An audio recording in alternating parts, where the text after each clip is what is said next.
Alright, Gus, how you doing, man? I'm doing good, Ted. I'm doing very well. Yeah. How's Madison? Journey? It's a journey. Yeah. Can I tell you about Pablo? Well, who's Pablo? Pablo is a strange individual. Former roommate. Yeah. I moved into my new apartment about 3 months ago. He moved in 2 months ago. He was there for a month. He was gone. Yeah. He's gone now. Okay. But not really. Alright. So, here's the thing. So, he was an interesting fellow from the start. He's from South America. He's from Bolivia. Really? He's from Bolivia.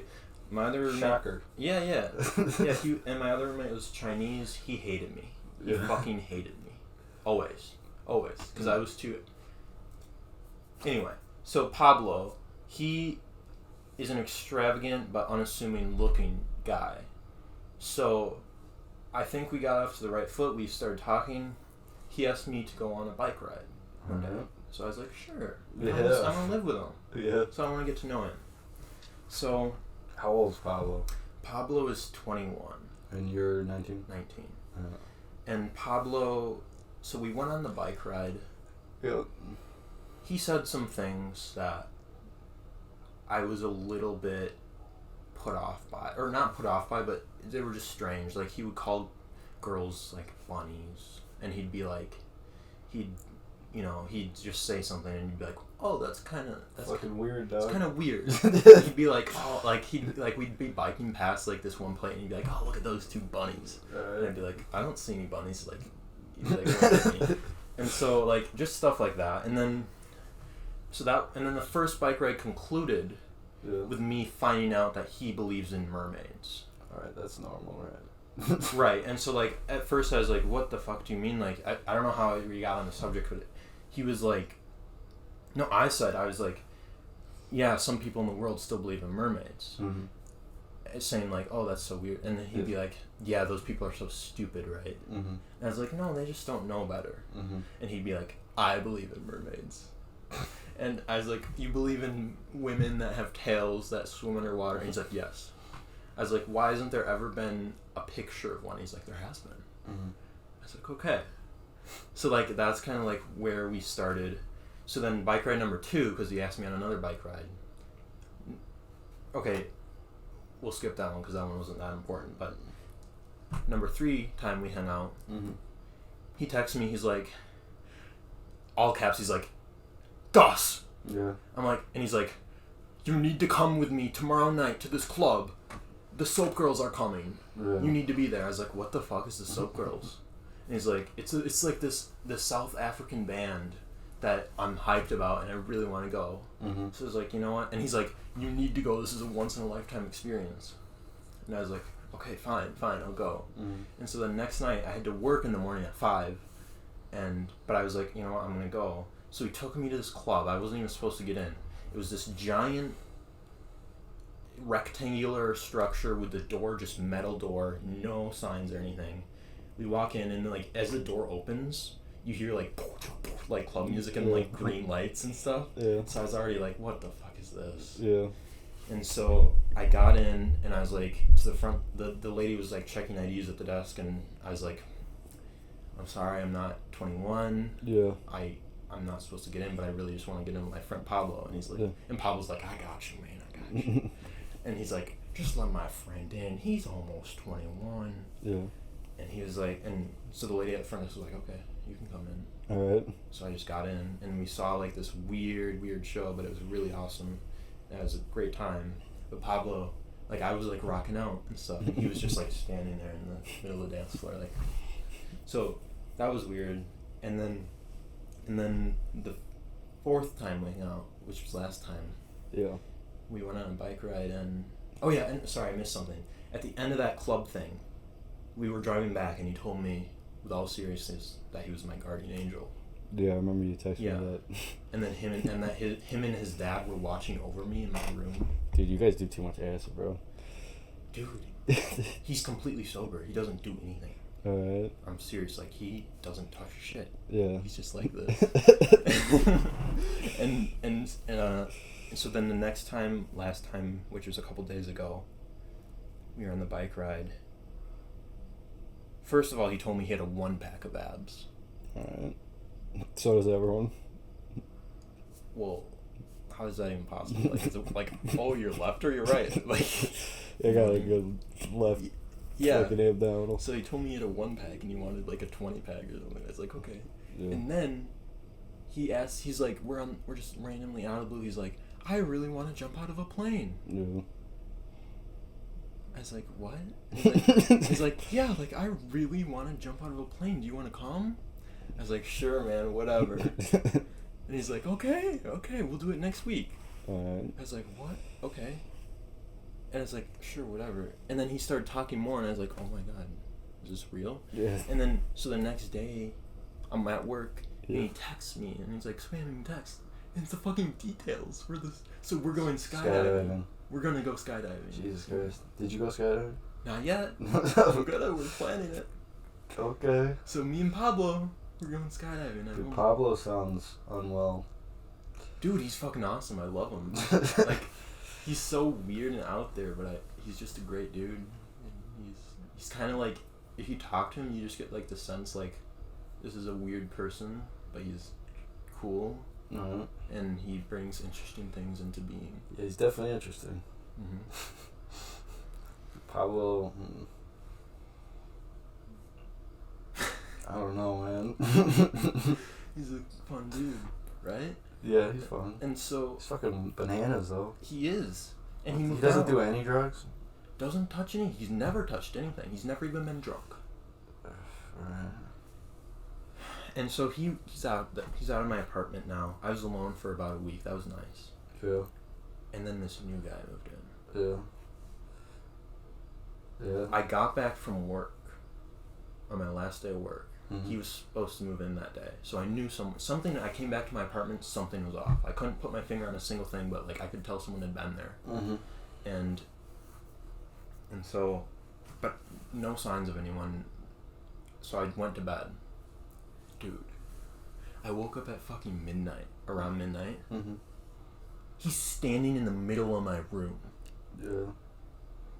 I just see his black silhouette against He's that open door. Random new guy. This new guy that moved in, Yeah. fucking silhouette in front of the door. Yeah. And I literally screamed, and I started like swearing and stuff. I was like, ah, fuck! And he like scrambled, and he like looked around, and he like ran out of the room. Dude, what the I fuck? was like, and he shut the door, and I was like, what just happened? Yeah. And so I ran up and I locked the door. Yeah. Because I was genuinely afraid. Yeah, it would be. And and then I eventually got the courage to go out because I was just so confused because I'd been sleeping and I had a weird dream, and then I went out and he was in like the kitchen area, shirtless, no pants. He had underwear on, and I was like, "What just happened?" Yeah, bro. And he's like, "Hey, I'm really sorry." That was just fucking jerking off in your room, bro. No. He's like, I'm really sorry. I needed to borrow your phone because I locked myself out of my room and I just need to call the front desk. Yeah, right. I was like, okay, sure, that's your story. Yeah. And so I was like, okay, you know what? Here you go. And I gave him my phone and he calls someone and he gives it back and he's like, can I borrow a shirt too? I was like, really? How old is this dude? I don't know.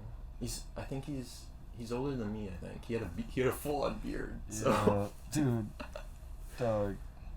But yeah, so I gave him my shirt and like I was like, okay, just let me know if you need anything else. And then I like went back to bed after like 2 hours because I was so freaked out. And then like in the morning he was just gone, and I've never seen him since because then I went to Eau Claire. So. Cause you gotta call me more, dude. These people are too weird, bro. Dude, it's too much. So freaking weird. Dude, you can't hang out with weirdos too much. You need some grounding, some reality. I need reality, dude. Yeah, you gotta find some real fucking people to hang out with. Dude, they're too insane. You already told me you fucking a little bit floaty. You know? So, yeah. So, I mean, I've been trying to like use meditation to like ground myself a little bit more. The thing that in my experience, the most grounding thing you can have to reality is stable people around you. By far. Meditation's great, stretching, exercise, that helps a lot, for sure. But by far, if you're accepted by other stable people, that lets you know you're a stable person. Right. Dude, you can't be surrounded by too many fucking nutcases. I mean, and I have, like, normal friends. I know. I have normal friends that I talk to, but, I mean, nothing in my area that is normal. Yeah, I know. Like, literally everyone I know in my area is not normal. So that's what I'm saying, bro. Yeah. For real. Well, dude, so, like, how have you been this summer? How have I been? How have you been? Dude, I just been working this summer, bro. Honestly, I've just been working and making music. Like, that's all I've done, really. Do you feel like you've come to, do you feel like you've grown at all this summer? Yeah. Mm-hmm. Definitely. Damn, I think I'm more willing to burden more responsibility than I was a year ago. Definitely, 100%. That's big time. Mm-hmm. You know, That's good. kids don't do that enough. Like, that's the most fun thing. Jordan Peterson says that the antidote to chaos is responsibility. I think I'm butchering that quote, but or the antidote to meaninglessness is responsibility. That's facts, because it's Epictetus. Internals, not externals. You can only control internal things. External stimuli, why get mad about it? You don't have any control over it, so it's technically illogical. So just control what you can and bear your cross, right? Right. So I've definitely done that this summer. But once you do that, you realize, holy shit, there's even more to do, and it's borderline impossible. And actually, Stoics, like 90%.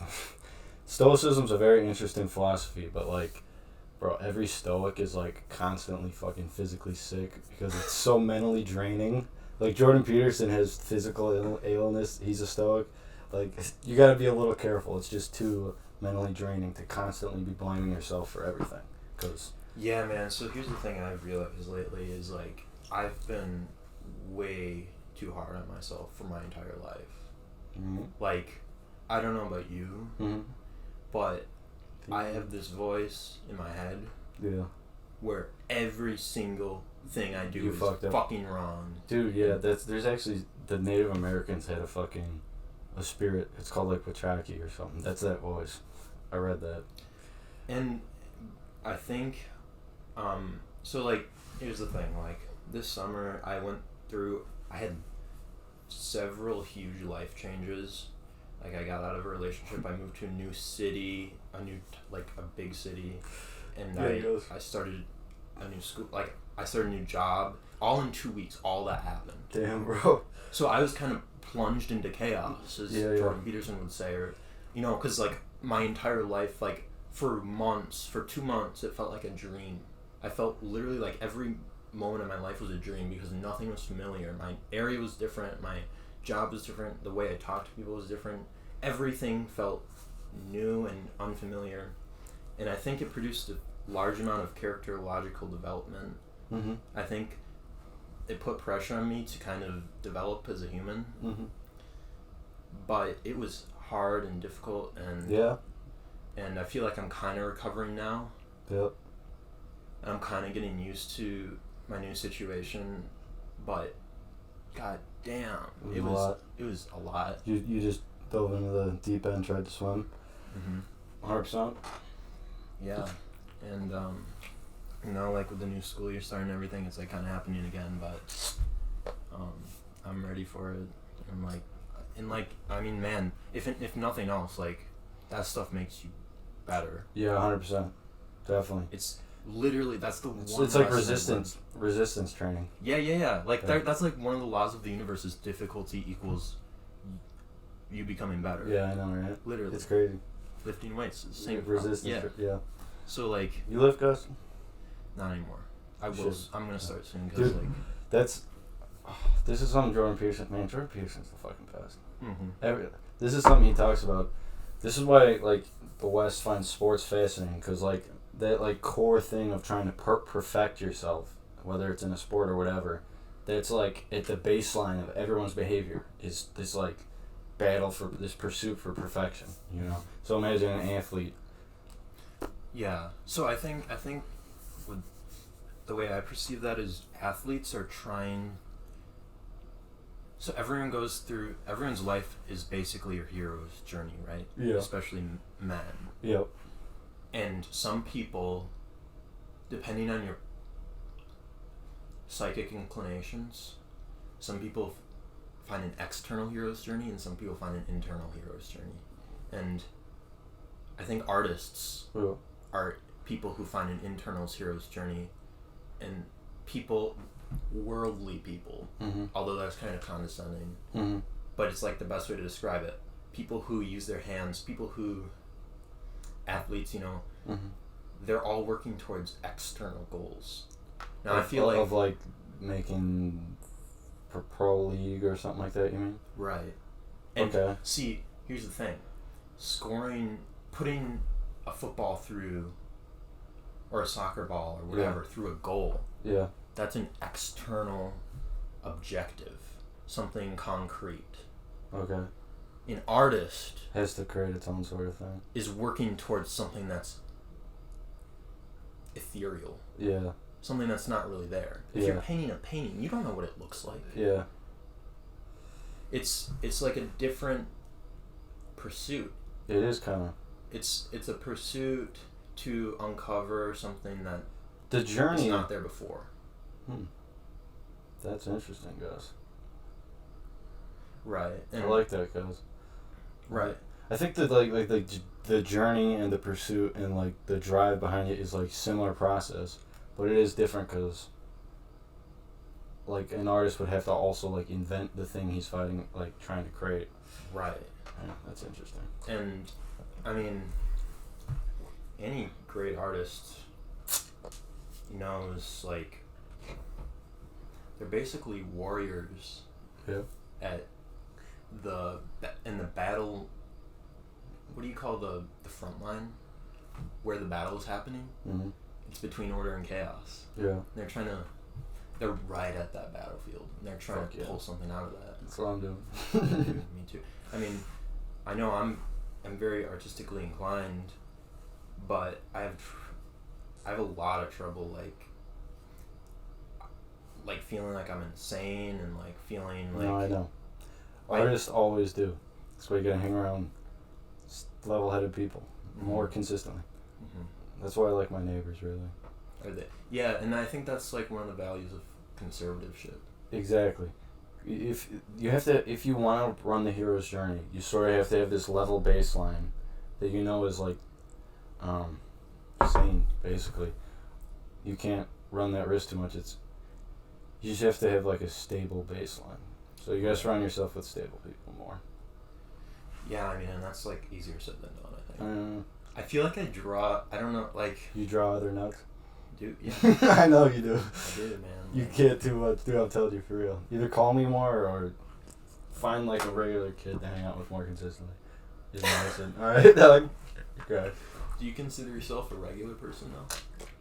No, but I only hang out with regular people. Really? Yeah. Kind of keeps me sane. Is that by choice or by just the way it is? Both. I'm pretty regular. But, I mean, like, when I'm writing music, fuck, I'm pretty out there. I'm definitely on the fucking edge of order and chaos, you know what I mean? Yeah. So, like, you can't go there too much by yourself. Yeah. You know what I mean? Yeah, I mean, at some point everything feels... Yeah, a sense of community is important. Like, the gym's great for that. Yeah. If you join a gym, you have this sense of community, and it helps stable your... Minds are pretty damn fragile. Really, you know? Well, I've suffered with this thing called dissociation. Yeah. For years now. Mm-hmm. Where it's basically like, I feel like I'm watching a movie. No, I know. G-Man. Yeah. Well, like, but, I mean, and I have some hope, like, part of it is smoking too much weed. Yeah, definitely. Like, I definitely realized that. Yeah. So, like, I'm able to kind of, like, get back to normalities. Yeah. But, I mean, you know, it's scary. It's existentially terrifying. Yeah. But, I mean, also, I'm kind of. I've reached this place of stability right now. I think I'm in That's a good. good place right now. Yeah. Yeah. That's good. It's like, okay, so like, I see it like, when you're born, you're this soul that doesn't know where, you're this child and this new soul, or newly reincarnated soul, whatever. Mm-hmm. And you're kind of like a fish out of water, like you're flopping around and you're trying to orient yourself, flailing frantically, and then you slowly start to get, like, it's like a needle, like a compass, you know? Like aligning itself? Yeah, like going back and forth, Yeah. and all of a sudden it starts pointing at the right place. Yeah, that's and dope. knows where it's going. Yeah. So, like, that's kind of how I picture it, I guess. I had to picture it. Like your life path? Yeah. Alright, I like that analogy. Yeah. I definitely like that analogy. Hold on. Yeah, there's this Rush song I listen to. I listen to music at work because I'm up in a crane by myself. And one of the lyrics is, I always paraphrase lyrics or quotes, but it's something along the lines of, the answer's in your heart, let nothing else guide you, right? So Yeah. that's kind of like that. I suppose, yeah. Yeah, man, that's the thing about musical lyrics. Yeah. Is, like, sometimes I feel like they're so personal. Oh, yeah. Like, they're so personally meaningful. And I feel like maybe even I'm reading into it my own interpretation, but it seems like sometimes it was like, oh my god, this makes perfect sense to you. Absolutely sense, yeah. To you as a person. Yeah, that's what art does. It like sparks new ideas. Mm-hmm. Yeah, like, art is like one way of, the way I see it is like art is, so science is one way of interpreting the world.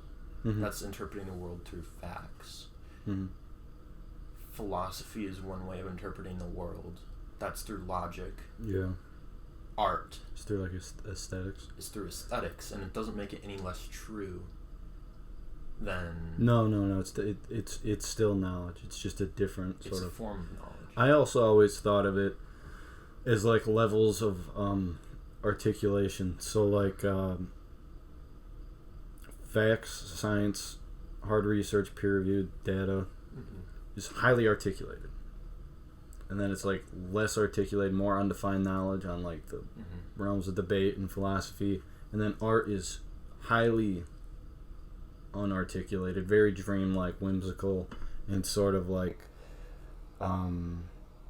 subjective. It's way more subjective. It's very unarticulated knowledge. There's real knowledge in it. Oh yeah, exactly. That's why there's art of the technologies we have from like 400 years ago, because it always works its way down through time. You know what I mean? Yeah. Like there was art depicting technologies that are coming out now 100 years ago. That's kind of how it seems to work. Mm-hmm. That's how ideas sort of stack up on top of each other. You want to check the camera and make sure like I felt like you were out of frame. Is your chair in frame? I'm in frame, yeah. How do I look? You look good. Alright, cool. What percentage is that? I stopped it, so there'll be 2 videos. 55% we're good. Alright. Alright. Is it going? Yeah. Yep. Alright, cool. Just in case, like, you can't see your Yeah. fingers. Okay. So, shit, I have my notes on my phone, but that's okay.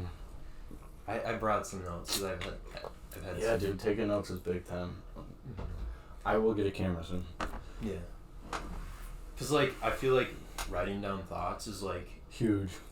Yeah, cause it's like if you're fishing on a river, having thoughts, it's like you're they just catching go by. fish and then you're letting them go right away. Yeah, facts. But sometimes you gotta eat. Like you gotta. Yeah, that's you gotta facts. keep the fish. Dude, Alex Jones said that on Rogan. He said his thoughts were like a stream going by, and he's just grabbing one. Like there's a turtle, there's a fish. Oh yeah. It's like that. No, I think the Buddhist said thoughts are like clouds passing by in the wind. It's like that. Or a river. Thoughts are the Yeah, I river. like the fishing analogy. You gotta keep those fuckers. And yeah. Dude, I've been getting into Buddhism big time. Yeah. Yeah. What do you feel about that? That's cool, man. Because I know you like Christianity. You're a big Christianity guy. Well, I think it's all just sort of like the way I look at religion is it's like, all right, so we have like we're gonna set up aesthetics and different like mantras and stuff that people can do to like hopefully get their mind to this like special place, like this place that's like elevated above where it was before they came in. You know what I mean? That's what I think religion is. Does that make sense? Kind of. So I think they all do that. I just like old-timey Renaissance buildings look cool, so I kind of went like the Catholic way. So like you're saying basically all religions serve the same function but in different ways. Yeah, basically. Yeah. Yeah, that makes sense. Like it's just about just having like beauty and focusing on beauty and having these beautiful mantras, like different words to say, and aesthetics, like, you know, crosses or whatever the Buddhists have, and having this like community event where you try and just elevate your consciousness better than it was how it was before you walked in. I think it's like it serves as an ideal, an ultimate ideal. Something Definitely that too, yeah, 100%. And it's just about getting your mind to this like undefinable place, and like if a religion can get you there, you're good. I don't think any one religion is better. It just probably depends on who you are. I just always thought like those like old-timey Catholic cathedrals look super dope, so I kind of, and the rosaries cool, so I just went that way. Yeah, I mean, and I feel like, well, and like just some of the imagery in religions is very enlightening, I guess. Oh, 100%. And there's a lot of parallels between all of them, which is really freaky. Yeah. But because like it's so what religion is basically doing is pointing towards inarticulable truth, like literally a truth that is not available to articulate. It's something. Yeah, it's like the fucking fourth dimension.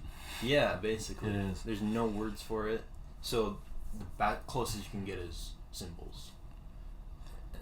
And like, man, some of that Buddhist imagery is so. Yeah. trippy. So what about the Buddhist imagery sort of draws you in?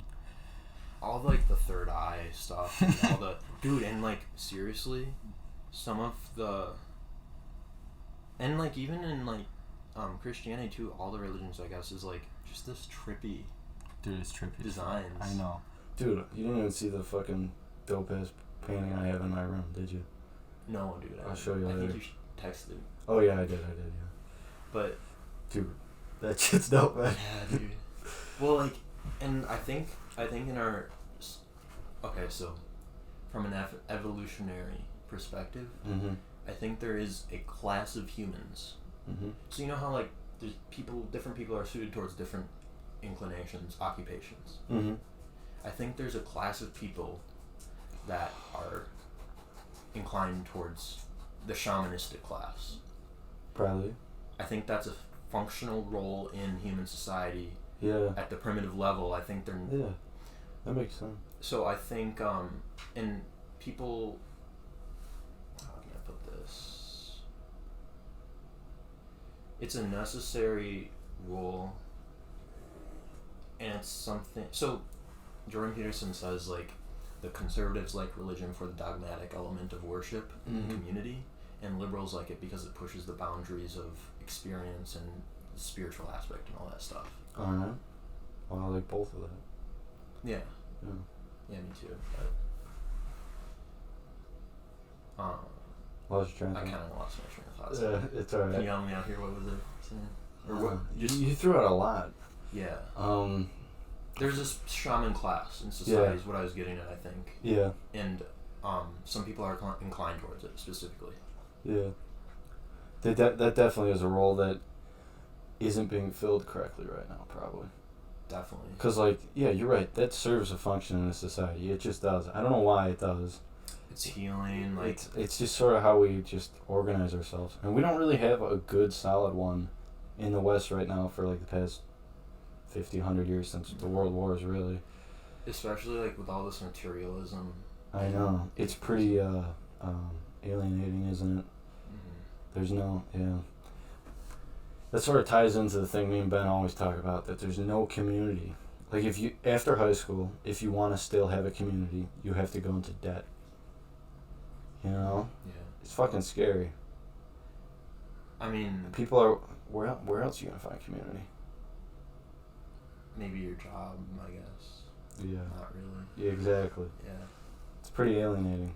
Buildings are like gray brick. You know, streets are just asphalt. Yeah. There's no beauty. Yeah. There's no community. It's really depressing. I was driving up on my way to Eau Claire. I was driving on the road, Yeah. and That's why I like the country, because at least nature's pretty. Mm-hmm. You know? But still, like, I mean, I was driving on the road. I was like, this is such a, and there's like the sky was just becoming nighttime, and like this moon. It was just this beautiful color in the sky, and I was like, but I'm surrounded by headlights and cars and this flat black road, and it's like, I'm never really out in nature anymore. Ever. For real.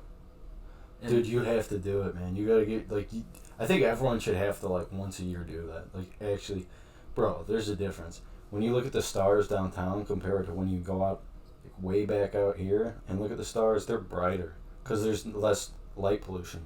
Yeah. So the contrast is so extreme, it's like, holy shit. And it humbles you. 100%. Yeah. Well, that's like why the star is typically the symbolic object of the ideal. Because it's like something so massive, unattainable. Yeah. You can like it's think a giant. about what ancient people thought of stars. What the fuck? Yeah, like, and dude, like, you ever think about that? Like, just the Earth. Yeah. From the perspective of not knowing any science is so fucking wild. Oh yeah. Lightning storms. Yeah, for real. Fire. Yeah, it's cooler. They're like, what is that? Yeah. It's like it has to be magic. Yeah.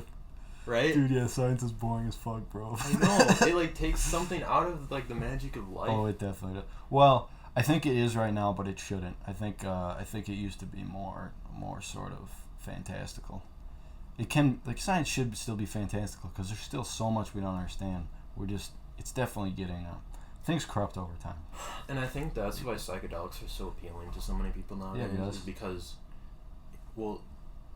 because it's like something you can't explain with science. Facts. Oh. Like, it's one of the only remaining mysteries on Earth, it feels like. Yeah, it is, isn't it? I don't think that... Except really, the bottom of the ocean, maybe. Yeah, and, like, beyond... Which is boring. We're gonna do mushrooms, bro. But, yeah, I mean, I think people weren't meant to live this way, and it's killing us. Comfort is killing us. You might be right.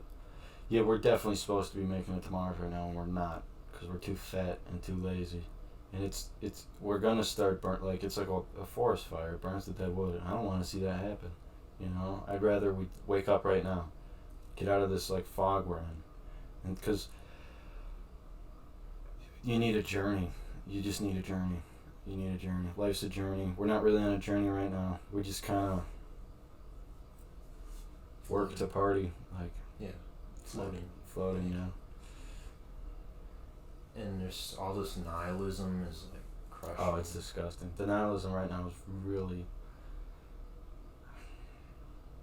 But you know what's weird is like you get those people like, so like I used to have this girlfriend who was like religious, but she acted in the way that was so non-religious. So like you get these people who are like, believe in God, but are just like don't adhere to it at all. So it's like just like this like aspect of them that is like serving its function, but not, you know, it's just there to be there. Like, it's just, like, do you know what I'm getting at? Like how could you actually? Because if she actually believed in it, she would actually care to follow any rules. She's a terrible person. Yeah. So like, but she believed in God.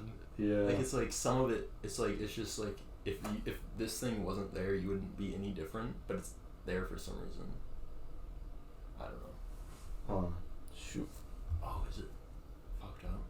Oh God, this was dangling on my leg, and I was like doing this with my leg. I hope it isn't just going the whole fucking time. Hopefully not. Hopefully not.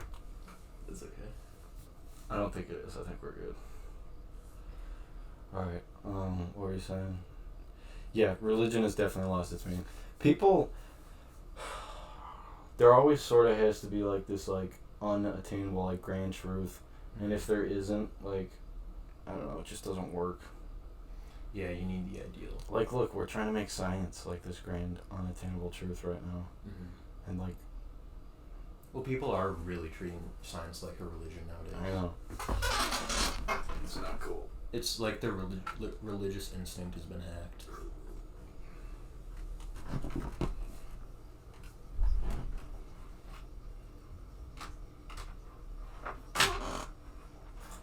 You all good? Yeah. Not charging. I don't know why. Still not charging. Oh, there it goes. Alright. Should I turn that off? It's too bright.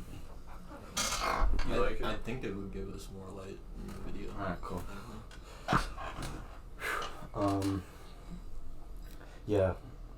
Definitely, dude, since we like sort of got away from God, it created like this power vacuum, and we're trying to fill it by shoving fucking Dr. Fauci's big fat fucking face on there. I don't want to get us kicked off the internet, so let's move on. Okay, dude. Guess how many mushrooms you do a month? A month, like on average, 0.1, because it's like I do. Well, you do like one mushroom. 0.2. How often do you do mushrooms, mushroom guys?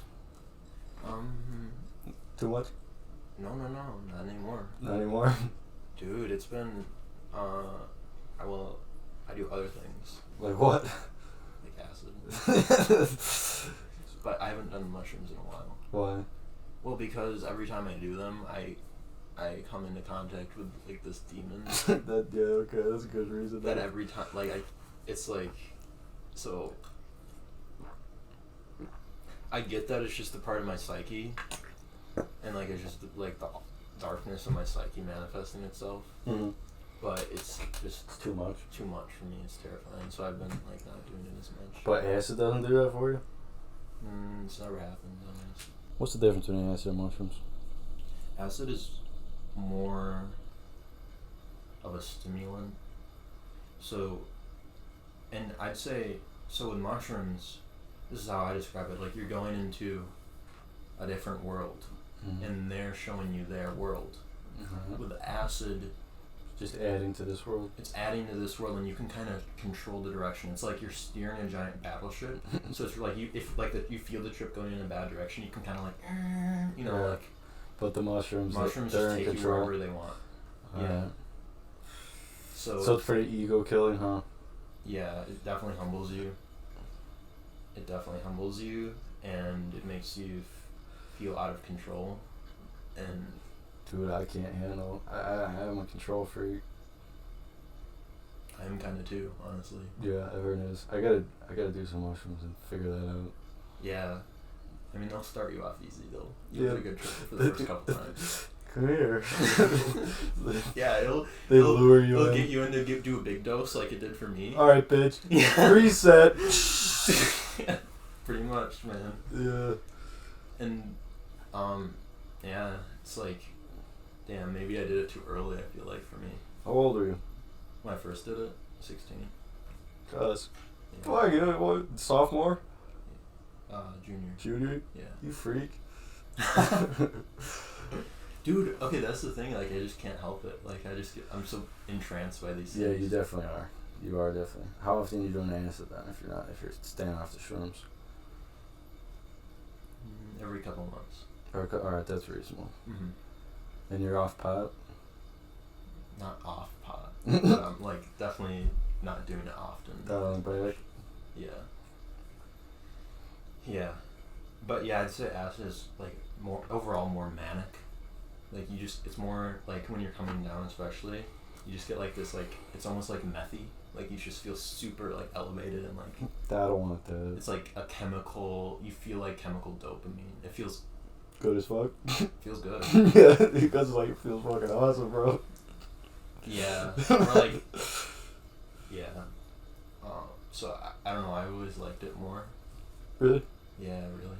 I would do mushrooms. I just like natural shit. Acid's chemical. Yeah. You know what I mean? It's like it could be made in someone's like bathtub. Yeah, bro. Yeah. Like mushrooms, I can just go pick them. Yeah. You know what I mean? I like that more. Just make sure you take the non-poisonous kind. Good thought, Gus. That'd be a bad trip. Yeah. Dead.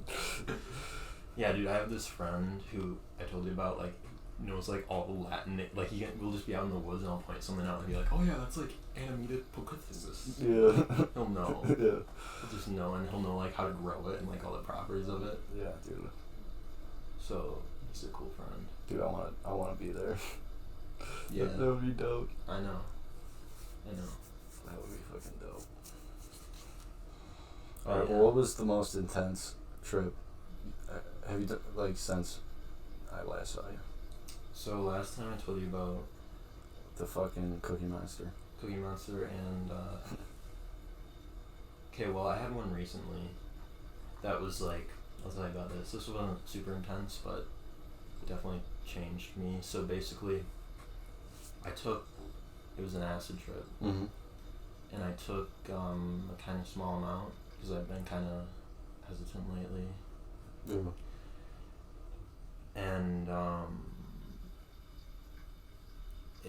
it was kind of like, it was like a battle, constant battle. Wait, so this was an acid trip? Yeah. Alright. And so, like, I took it and, like, I kind of had anxiety when I was coming up already. Mm-hmm. And but my plan was to focus on my breath. If I had any, like, negative feelings, I would focus on my breath, go back to my breath, because that's kind of what Buddhism and meditation is, like, all about, is the inner peace in yourself. I guess that's the one meditative thing I've been doing is before bed, because I work nights and the fucking warehouse is so bright, it's hard to fall asleep. Mm-hmm. Try and, like, count to 4 on exhales and inhales and think about what I want to do tomorrow, and then I fall asleep. Mm-hmm. Alright, so continue. No, well, yeah, exactly. Like, the breath is kind of this place to come back to. Mm-hmm. It's the home base or whatever. Mm-hmm. So, I went on a walk and I listened to something and it was really beautiful. And Mm-hmm. I came back to my apartment and then as I was going up the elevator, Mm-hmm. I realized I was back in this kind of clean, futuristic. It was a building. It was like like I was back in a building, Mm-hmm. and so it felt digital for whatever reason. Alright. So I was going up the elevator and I was like, oh boy. You're on acid, dude. You're going off the Yeah. Cuz. Yeah. And so I went into my room, and I still felt like I was missing the outdoors, but I couldn't go outside anymore. Yeah, because you're too fucked up. Yeah. And I had this, like, thing in my voice saying, listen to Pink Floyd's Dark Side of the Moon, listen to Pink Floyd Dark Side of the Moon. So it's like, okay, I'll do it. Mm-hmm. So I put it in my earbuds, and I started listening. And, Next time, listen to Project Connell. Listen to What? frogs. frogs? Yeah, or Cascade. Dude, yeah. That would be interesting. Yeah, it would.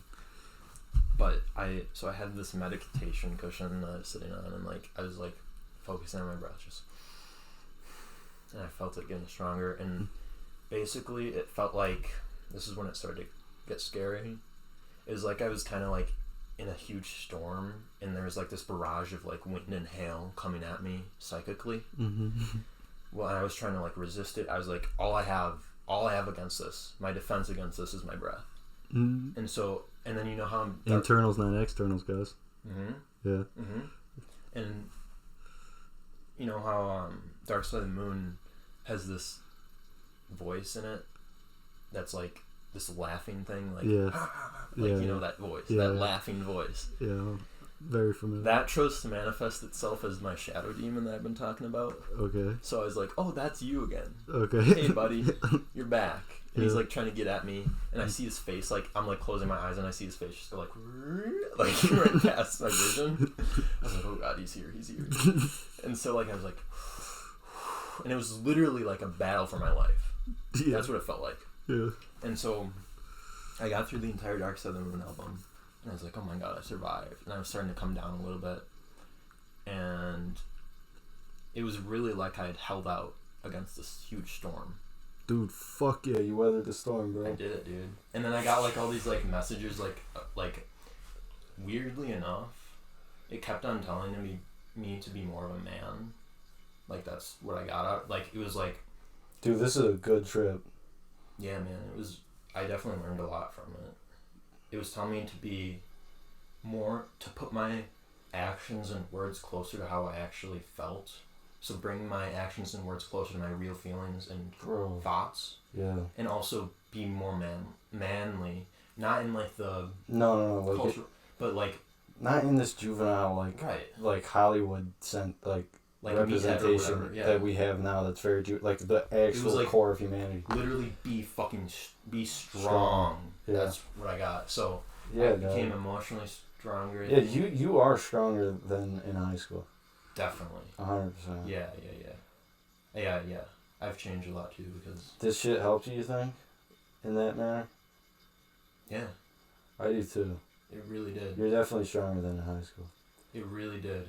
Damn, that's wild. I think this is what religion is. I think everyone was just doing whatever mushrooms they could find, wherever they're from, cactus, whatever, and just like praying to whatever ultimate power and ideal was in their culture, whether it's Jesus or whatever the Buddhists have, and just getting life lessons like you got and trying to better themselves. And I think that's how we progress so fast as a society. Yeah. Well, do you buy Terrence McKenna's 100%. Stoned Ape Theory? Definitely. Yeah, it's only in the Bible. Don't eat the forbidden fruit. Adam ate it. Yeah, that's suspicious. Yeah, it's just Stone Ape, 100%. You know, like, have you... Okay, I want to talk to you about this. Yeah. The Book of Revelations. Alright. Have you read it? Coming true right now. But do you know how trippy it is? Not enough, but it's coming true right now. The Revelations is coming true. I mean, you've read it, right? Yeah. Yeah, Mark of the Beast. Got it? And just Vax Pass. It's the Mark of the Beast. Oh, come on. What do you mean, come on? It is. You're going to need this mark to buy or sell. That's what it says. Okay, but that's kind of a stretch. No, it's not. It's like, literally, it's Revelations in our face. I think you can interpret Revelations course you could. onto every historical era. You can interpret anything. It can't be more obvious. I mean, it's coming true. Mark of the Beast. You will need this mark to buy or sell. You will be offered the mark. Refuse the mark. It's the Vax Pass. It's at least way too similar to not be uncomfortable. It is uncomfortable. It's uncomfortable for sure. I think it is Definitely. creepy. It's at least so similar we should all be creeped out.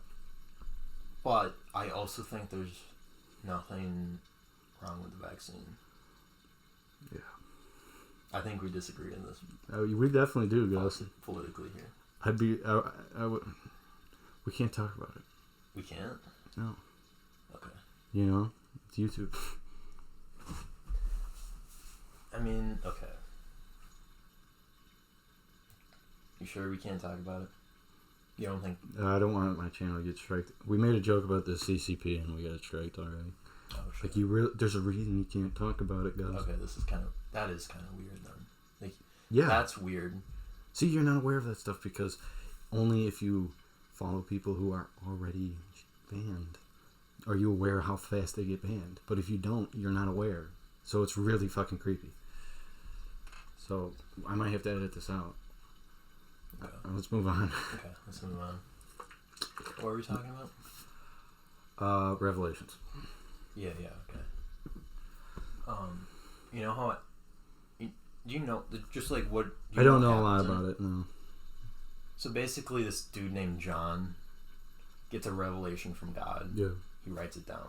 Mm-hmm. This is the Book of Revelations, yep. And it's this vision. Yeah, he was on acid. Or something. Yeah, DMT. They had DMT back then. Yeah, and in the ayahuasca. No. What kind of bush did they have? Acacia bush. Yeah, acacia, which produces DMT. Yeah, they had that bush Mm-hmm. out in the desert. And I'm sure they had mushrooms. Oh yeah. Because mushrooms have always been growing. Yeah. I think it was culturally suppressed.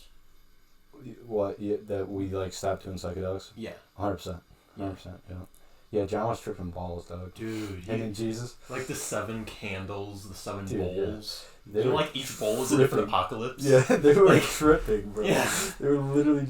I don't think Jesus. I think literally Jesus came back like just like like a whole town just did mushrooms and saw him, and then that might as well have been him coming back. Or so, I don't know. They were tripping. It was something. And like Jesus comes up with a sword coming out of his mouth. And like, dude, it's so trippy. Yeah, and then the Bible ends with an image of the New Jerusalem, which is this giant cubic city engulfed in this gold, 3-dimensional object that it like specifies the specific. It's like 33 cubits by like. Dude, it's so insane. It's so specific. Dude, our churches are so watered down nowadays. I know. They're so lame. What the hell? I know, dude. The Bible is so interesting. It's literally like an entire book of like pure trip, but no reference to psychedelics. It's just like psychedelic revelations without the psychedelics. Well, they're vaguely they're vaguely referenced, and a lot of people have made the argument that if you read like the older translations, it's it's definitely some sort of psychedelic like handbook basically. Seems like it. I bet it is. I bet they all are. And I mean, there's not. Drugs isn't the only way to get to that. That's true. State. It's the best way though. It's the quickest. Yeah. That's true, but it's the best way.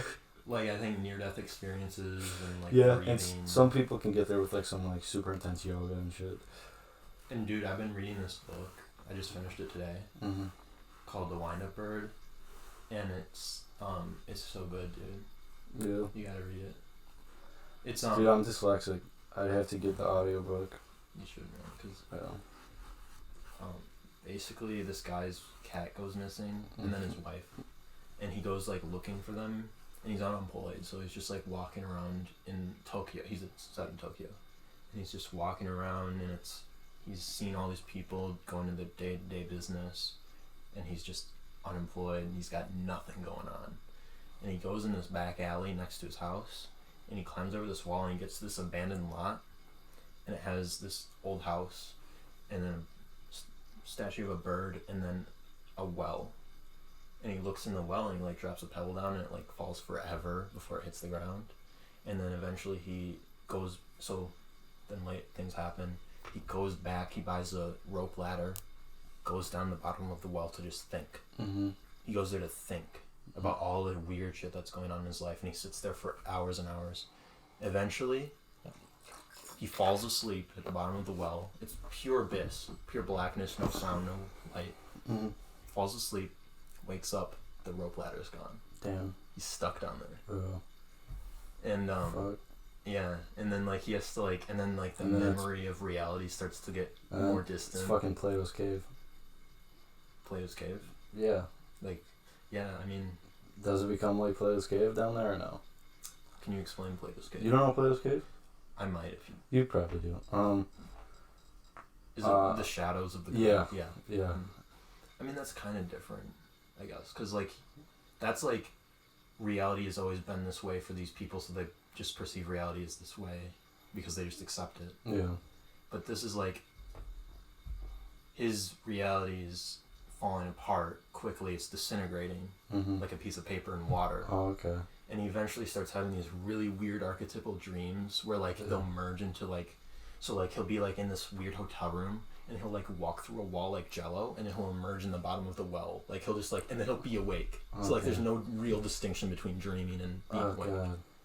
And it's like such a good book, man. You gotta read it. Bro, that's so much.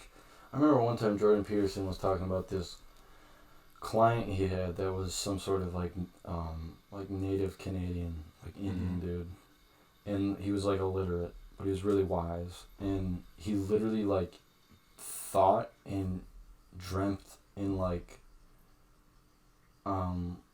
the symbolic like fucking imagery of his like weird tribal religion. So he would like dream like fucking like, you know, those crazy like Native American looking totem pole things. Yeah, totem pole shit. And he would think and dream in that shit because he was illiterate. Yeah. So we think in words in English. He was illiterate. He could like speak, but he thought in like totem pole. These things are at the core of our reality, and like they don't get brought up at all. Yeah. That's archetypes. That's the structure of the unconscious. Yeah. So like, it like, sort of everything. It's epistemology. Things get stacked up on top of each other, and at the core of one of the issues I have with like like moral atheists sort of like I don't know. I guess atheism is like, it's really hard to ignore that all of our society is built on the foundations of like Judeo-Christian values. You know what I mean? It's really hard to ignore. Right. That. It's very hard to ignore that. That's like why you have to read Bible to understand a lot of modern literature, is because that's like where all of it stems from. That's the essential story of mankind. All the essential stories of mankind are encapsulated in the Bible. No, it like consciousness like shot forward after that. It's crazy. Mm-hmm. It's very powerful. It's definitely not just sort of like what's the word? Just naive, primitive stories told. Yeah, it's not just primitive like wise tales. You can't say it's that. It's way too complicated. No, and you can read it like that if you're unsophisticated. Yeah, exactly. But and see, that's the thing about the Bible, is it has to work on many different levels, because there's stupid people out there. Yeah. That's the only way they'll get the lessons. Yeah. They have to believe it literally. Yeah. But if you want to really take it seriously, it's super intense. It's like fractal. Exactly. Yeah. There's no end to it. It just keeps going and going. It's crazy. It's actually beyond insane. I think a lot of the major religions do that, but the ones that came out of the desert, like the Muslim ones, Jews and Christianity, those ones freak me out the most. I don't know why. I don't know if it's just because I don't know why, but those ones are really intense to me. Mm-hmm. Buddhism's pretty damn intense though. It's trippy, dude. That's the Chinese, right? And the Indians too, or it mostly is Indian. Oh, yeah. But yeah, like it's different everywhere you go. It's mostly just Eastern. That's the general, like, cause like there's Taoism and there's all these different, but it's out there, man. Like, but that's so what you said earlier though about English or whatever, thinking in images. Thinking in images. Yeah. I called you about this. Mm-hmm. Like this thought I had, mm-hmm. which is like, so like if you're trying to figure out who you are and you're trying to get to what your identity really is, you can't really think it up. You can't really articulate it in your head with thoughts, because your thoughts are in English. Mm-hmm. You didn't invent English. Your thoughts aren't really you. Okay. You're watching your thoughts, but you're not your thoughts. Your thoughts are like a product of you, but you're the observer looking at the thoughts, right? Like, because if you were your thoughts, you'd just be word. Like, you get what I'm saying? Kind of. You didn't invent English. Your deepest inner revelations are kind of completely unarticulated. Can't put it to words. Right. Okay. Or like, and I think that's why that guy who thinks in images is kind of in a way wiser than the guy, modern intellectual who thinks in words, because words are necessarily influenced by culture and all this historical baggage and stuff associated with that. But if you don't even have a language, or even if you're just verbal, you're closer to what you really are, in a sense. I don't know if I'm making sense. No, that kind of makes sense. I think that's why people need to practice art more often. Probably is why. It's really hard to articulate who you are, and everyone just wants to sign up for 4 semesters of college, and I will have this degree, and I'll be this position, and you just wind up forcing yourself into a mold you might not fit into, and it's really, really, really stressful on the unconscious. That's why people drink. Yeah. It really is, I think. And but it's also borderline impossible to actualize yourself, and you can go crazy trying to do that as well. Life's hell. Yeah, that's the first noble truth of Buddhism, is there is suffering. Yeah, every religion tells you there's suffering, and there is. But it's there's a way to reduce it and hypothetically escape it. Yeah. that's the whole goal of Buddhism, is to escape suffering. And they say suffering comes from desire, attachment, and what was it? Here's one other.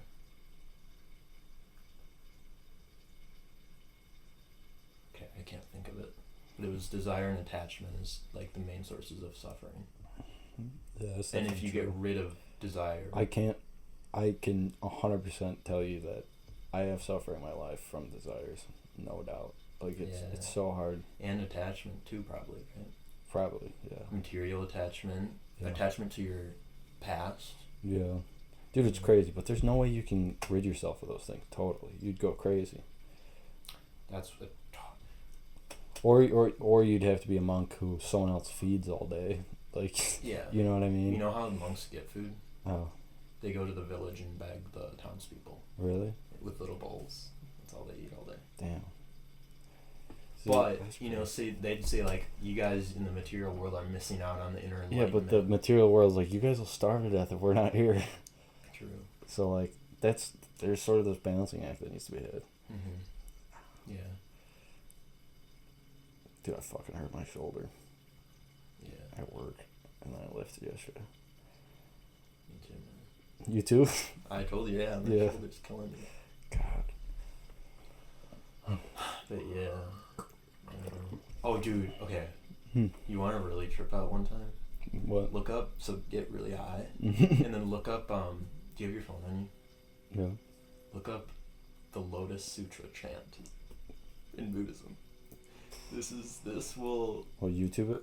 Yeah.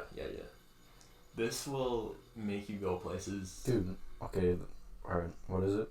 Lotus Sutra chant. And then listen to it. Should I do that right now? Yeah, play it on the mic if you can. Let me see the video though. Make sure it's the right one. It's the flower one. Click on that.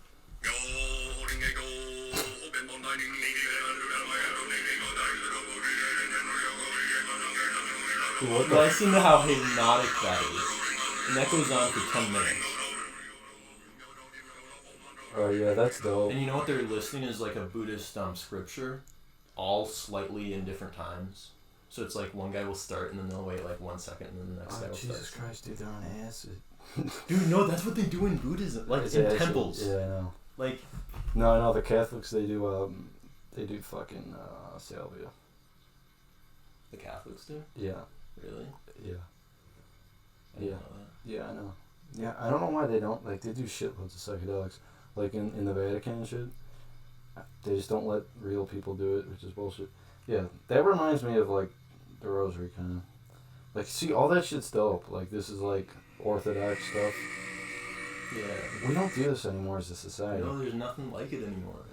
Yeah. It's so cool. It used to just be part of... The reason we don't do it anymore is because it's so ego-killing. People are too obsessed with their egos. Mm-hmm. Definitely. Well, I heard Ben come in, but I don't know. I heard his car pull up, but he didn't come in. Like a while ago? Yeah. Well. How long do you usually do these? We've been going for an hour. I thought Ben would come in, but I guess he's not. You got any more quick acid tales, Gus? Did you do mushrooms since I last saw you? Yeah, I did. How many times? Any good ones? I'm trying to think. Yeah, there's a couple, but like, honestly, dude, if you don't write this stuff down, it goes away, so like fast. that. Yeah. So I didn't write anything down. Dude, one thing, probably the craziest thing. I swear, dude. Like, I'll be like, I'll get home from like work or something, and I'll just lie down on my bed for like 2 minutes. 2 minutes, and it's like I swear to God, I just get like, just like an offload of information, and I just see how shit lines up, and it's all gonna work, and it's all gone. Yeah. Dude, that shit, that's crazy. Like, you get a glimpse of like the truth. Yeah, bro, dude, Yeah. It's real. It's there. Away. When we die, we're gonna see it, and it's gonna be scary as fuck. Yeah, and you're really just not allowed to bring it back to normal. You're not allowed to. It's dude. like they won't let you. Yeah, like, dude. Seriously. It's like I remember getting into these like just complete revelations. Like, oh my god, it makes all this sense. Yeah. And I'm like, I just need to write this down afterwards. You can't. And then it's like, that's the rules. Yep. Yeah, it'll be like I'll be like about to write down. It's like, oops, I have to go to the bathroom. And I'll go to the bathroom, and by the time I get back, I'm like, oops, I got to do this thing. Yeah. It just like works out that you can't write it down. Can't write it down. But yeah, that's crazy. Let's just talk for like 5 more minutes and see if Ben comes in. If he doesn't, we'll call it. Okay. If Ben comes in, then we'll go for another 20 or whatever. Yeah, dude. Fuck, bro. Okay. So wait, you're playing guitar? How good are you? I've only been playing for 3 months, but I kind of know the basics. It's okay. There you go. I know what to talk about. I've found out since learning guitar, music with the guitar in it sounds so much fuller and so much. I hear more now than I did. Oh yeah, before. yeah. I hear more. Like since you've been playing guitar, when you hear music, it sounds like more because you are hearing the guitar player. Yeah. Yep, that's 100% how it goes. It's crazy. Isn't that crazy? Yeah, so, that's how everything works. How do you explain it? It's like, this is why some people find really highly complicated, like, intellectual discussion boring. But if you understand, if you're researched in whatever, like, subject of discussion, it's, like, super interesting. I'm not explaining it well. Keep going. Yeah, and like martial arts. Yeah. Like I've done a couple of martial arts. Like I started Taekwondo. Really? Yeah, dude. And like, if you just like look at it without knowing anything, it looks like kicking. Like yeah. people wrestling. But if you like know what's going on, it's like it's dope. It's like, oh my god, like there's it's so complicated. Yeah, exactly. It's like there's so much like he's thinking about his next move and like yeah. And that guy's like, you're not even in the game till you're in the game. Yeah, I know. That's how it works, huh? Painting, everything. Music for me was always a thing I was in the game for because me and Ben started writing music when we were like 14, like classical music. So like, I think everyone should learn classical music because it's the baseline of all music, and it's the best. But it's the baseline because it's how you organize a song. It's how you organize everything. It's how you have chord structuring and arpeggiation and counter melody and melody and counterpoint and inversion. That can be applied to anything. If you just learn guitar, it helps you when there is a guitar in the song. But, and it helps, it's not as universal. So, I guess learn universal things. Guitar is music theory, you mean? Yeah. Yeah. And just in general. Yeah. I mean, I definitely like think music is the most automatic art form. Like everyone enjoys music. Like not everyone gets painting. Not everyone gets dance. Everyone gets music. Everyone can find meaning in music. Like that's true. Like it's more of an everyone listens to feel it. Yeah. Like you can't deny music's power. Like yeah, you gotta think, bro. People used to just sing. Like they would just go hunt all day, and then when they were done hunting, they would just sing. Yeah. That's crazy. Yeah, and that's like, ooh, okay. It's like frogs like croaking. Yeah. Like that's like it's so natural for us to sing. Definitely. And there's this. Have you ever heard of Brian Eno? No. Dude, I've never heard of Brian Eno. Okay, he's on a different level. He's this. So it's kind of older music. It's he's the inventor of the ambient genre of music. Okay. Basically, the story behind that is he got stuck in an elevator and the music was terrible. Mm-hmm. And he got stuck in there for like a day, and the whole time he was thinking about like, oh my god, this music is killing me. I want to get out of here. Fuck. He's like, how could? And then eventually he came to like, how could this music be more bearable? Mm-hmm. And then he created the ambient genre. Okay. Out of that, but he also created this brilliant album called Another Green World. Mm-hmm. That I have a CD of in my car. And fucking transcendent, dude. Dude, I believe it. When was this? 70s? 70s. He worked with David Bowie and people like that. Okay. And the Green World it was called? Another Green World by Eno. And dude, it's like the way I describe it is he's painting a sonic landscape.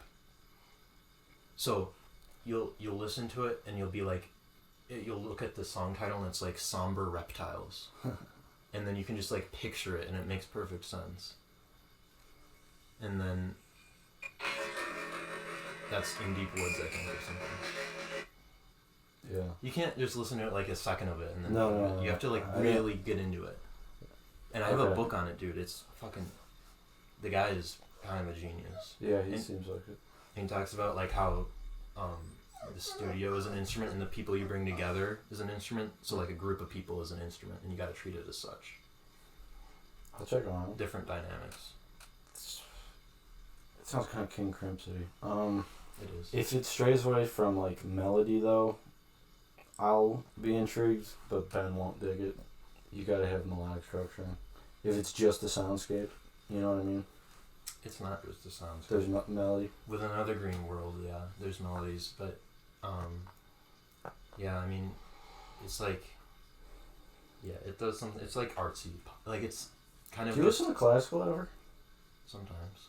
Dude, you gotta listen. Classical is the best music by far. There's just hundreds and hundreds of years of the most complicated music ever written, and nobody really touches it. Dude, get high and listen to it. It's a blast. Horns over here, clarinets over here, violins here, 2 melodies going on at once. The pacing isn't kept at a. The drummer doesn't keep the pace. The piano man's fingers keeps the pace of the song, keeps the tempo. The piano does. Classical is awesome. It's really complicated. We got so far away from classical in American music, so far away. We just completely forgot like our European and Western roots. A tree without its roots dies. I think people should try and think about the first Renaissance. What did? We went back to our Greek roots. We started studying Plato and Aristotle again, who we hadn't studied in hundreds and hundreds of years. I think we should do that again in America. We should start studying, Mozart and Da Vinci again, who we haven't studied in hundreds and hundreds of years. Do you understand what I mean? I do, but I also feel like we have studied them pretty. Not enough. We need to do it again. We don't even listen to classical, dude. What do you feel like is to be gained out of classical music as a whole? What do you feel like is to be gained out of classical music as a whole? Like the complexity. Well, if you think about how ideas work, music is sort of like an image of how ideas work. Mm-hmm. You have layers of different concepts intertwining and harmonizing. That's how thinking works. All right, this works with this, and you have to harmonize and organize your thoughts to form like epistemology and like logical, coherent ideas. If you listen to rap, there's harmony of 2 things: words and beats. That sort of necessitates, therefore, that you would think very simply, versus, you know what I mean?